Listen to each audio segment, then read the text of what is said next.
But first, breaking tonight, a circuit court in Virginia ruled a short time ago, within the past 2 hours, that the redistricting referendum passed by voters yesterday is unconstitutional. The judge is now blocking certification of the election and denying a motion to stay pending appeal. Virginia's Democratic Attorney General responding by posting that he plans to appeal that. Correspondent Mark Meredith has all the details tonight, live from Alexandria. Good evening, Mark.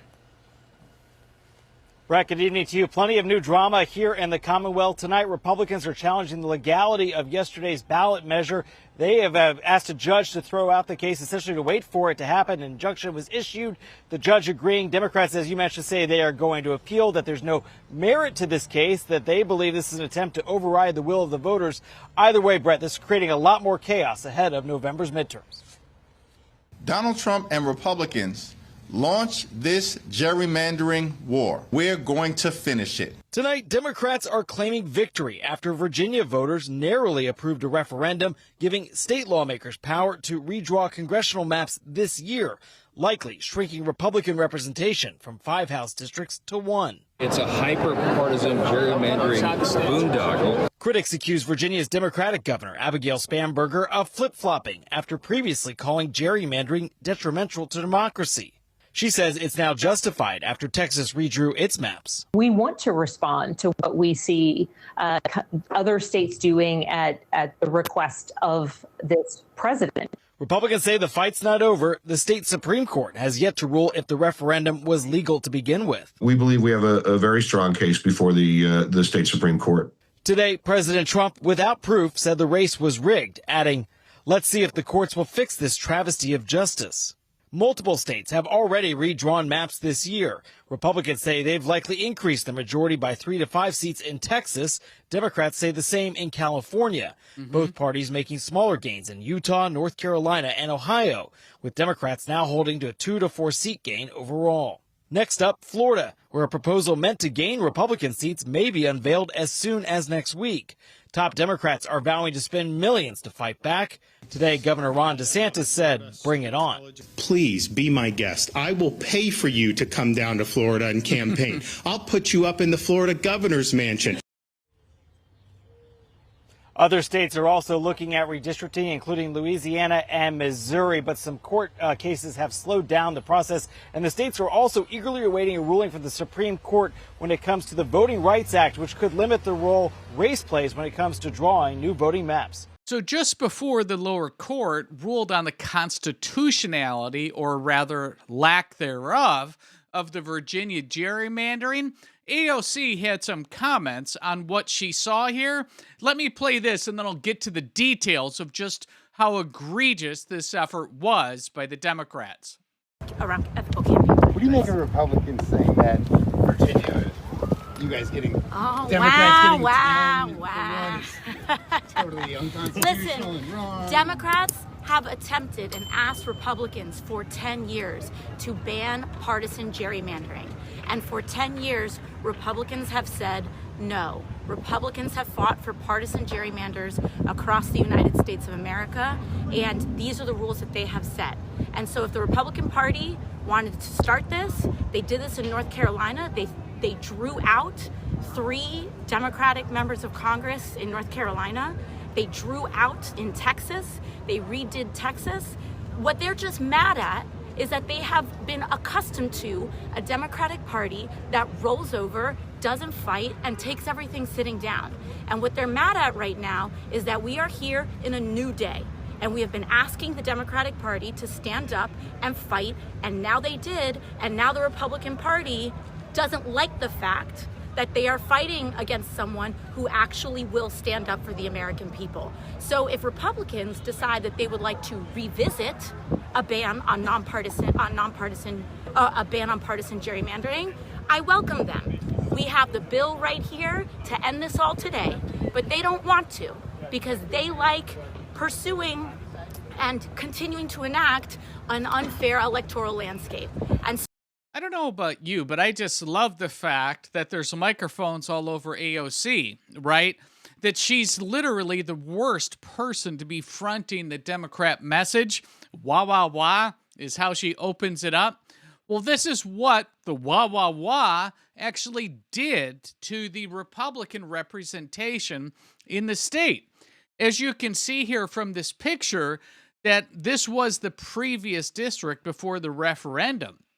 It was absolutely reasonable as to a blue state still having reasonable representation, specifically in the rural parts of Virginia. But as you can see, they just literally carved out, right, middle sections of this state and did all kinds of finagling to basically take what is a state of maybe 50%, 45% Republican vote. There are obviously a fair amount of independents in there as well. And now it's being represented population-wise with this gerrymandered district to over 90% Democrat representation.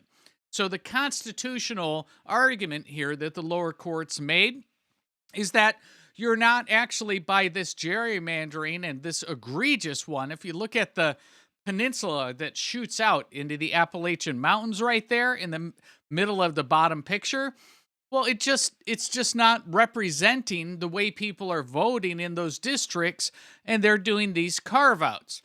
But MTG, previous congresswoman from Georgia, had an interesting observation, and this is where I want your feedback. She says here, Virginia just voted to redraw the House district lines from 6 Democrat to 5 Republicans to 10 Democrats and 1 Republican. They were eliminating 4 Republican seats. But what MTG says here is she's not blaming it on the Democrats. She's actually looking at the lack of action from the RNC and from Mike Johnson as to what the Democrats were forecasting and foretelling us that they would do. She goes on to say, a once red state is now turning to one of the bluest states because people don't want to support Republicans. Donald Trump betrayed America First, the America First wing of MAGA, and he's going to have devastating consequences in the midterms. MTG, she says she's been saying this all along. So as we all know, right, there's a faction between the MAHA group, the MAGA group, and the America First wing of Donald Trump's movement. And what MTG's positing here is that all of this successful gerrymandering is really because people are no longer willing to fight for Trump because of the betrayal with foreign wars, the betrayals in the MAHA wing, and the betrayals with the accountability and draining the swamp. We voted Donald Trump in there, and MTG saying we didn't see the action that we wanted. So do you agree with MTG saying? Do you agree with what AOC is saying here, which is basically it's fair play? I think at the end of the day, we could agree that this map does not do the people of Virginia any favors. And the Republicans in Virginia, when they're getting redistricted out from losing 4 seats to now 1 seat in the House for the state, that's an egregious gerrymandering maneuver, and the constitutionality of that's now being questioned. So do you agree with AOC? Or do you think that MTG has a point? Or is it something else that's driving potential inaction by the RNC as it relates to the gerrymandering in Virginia? Let me know what your thoughts are in the comments down below.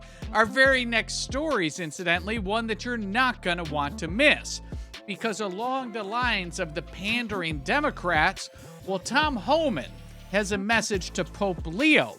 He just invited him along for a ride-along with ICE and Border Patrol to see just how bad the Democrat-run cities are with the illegal alien issues. He also has an interesting point that puts Pope Leo right on Front Street as to the security that's protecting and the walls that are protecting the Vatican.